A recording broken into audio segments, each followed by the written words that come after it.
Have you ever stopped to think that maybe some of our really deeply held beliefs, the ones we're most sure about, might actually be the very things holding us back? Yeah. Kind of limiting our understanding of, everything. It's a challenging thought, absolutely. It forces you to look beyond the comfortable, the known. Exactly.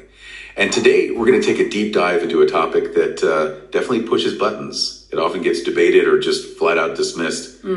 Reincarnation. Yeah, it's one of those areas where opinions are often, let's say, firmly set.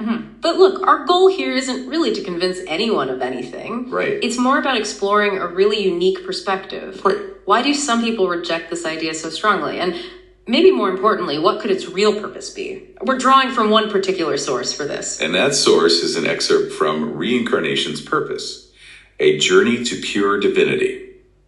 It's by Hanshi Deena Naidu. Now, he's a master of karate, but also kihatsu. And kihatsu, just for context, is often about spiritual awakening or, enlightenment in some Eastern traditions. Right. So you immediately get this sense of physical discipline combined with deep philosophical thinking.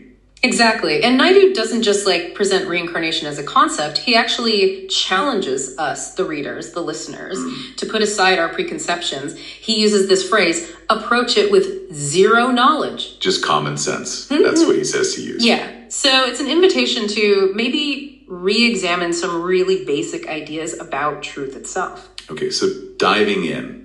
Naidu starts with a pretty bold statement, doesn't he? Something about our intellect actually fooling us. He does. He says, the world of man is often fooled by its own intellect, and even more directly, that human ignorance at times is unreachable because they lack common sense. Wow, okay.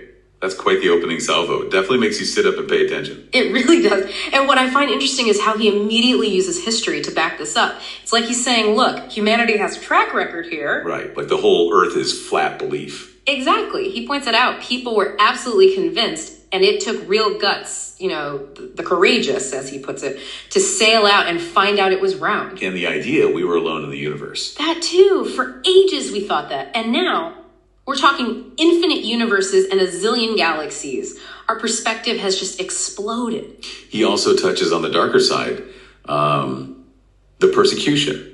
People being burned at the stake. Yeah, for believing things like the Earth going around the sun. He calls it a barbaric mentality. And his point seems to be that this kind of thinking, suppressing different ideas, still exists. Precisely. He worries that we risk losing intelligent souls, his words, who genuinely feel reincarnation is real, simply because that belief goes against the grain. So that leads to his really core suggestion, which feels quite radical. It is. He basically says, look, if you want to explore this seriously, you need to put aside all religious texts who say otherwise and books of false knowledge that states differently. Whoa, that's a huge ask. It is, but he believes it's the only way to find common ground to stand on, as we are all zero knowledge. His foundation is just pure common sense. It's like he's asking for a complete mental reset. Shedding everything we think we know. Kind of an intellectual humility, maybe, before you can really learn.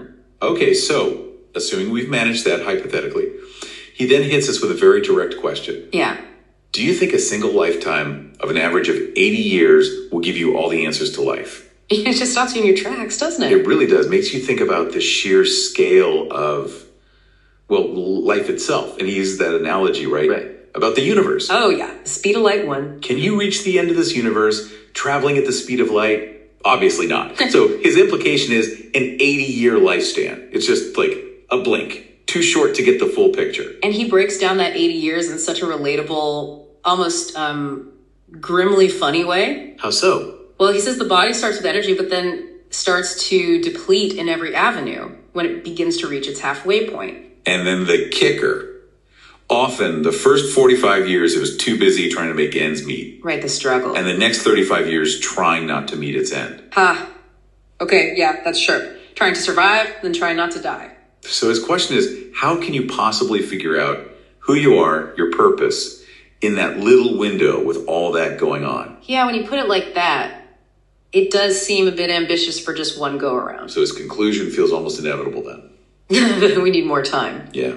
He says we probably need more than one. Not one, but more than you can count lifetimes. He's really challenging that one-shot mentality. It definitely shifts the perspective, doesn't it, if you entertain that possibility? And building from there, he challenges our sense of importance, maybe, our place in it all. How do you mean? Well, he asked this question. Are humans special because they, human and all other life forms, has no value and just there to serve man? To sustain itself for a couple of decades. Yeah, I remember that line. Cuts deep into anthropocentrism, that human first view. Definitely. And he's not exactly gentle about critiquing human logic either. No, he's not. That line about human logic being so tiny that if thrown into the universe of intelligence, it is found to be the dumbest of the entire universe, that's harsh. It is. He does say they're not insults, but still. What's the underlying point, do you think? Is he just trying to provoke us? Maybe partly, but I think it's more about shaking us out of our perceived intellectual superiority.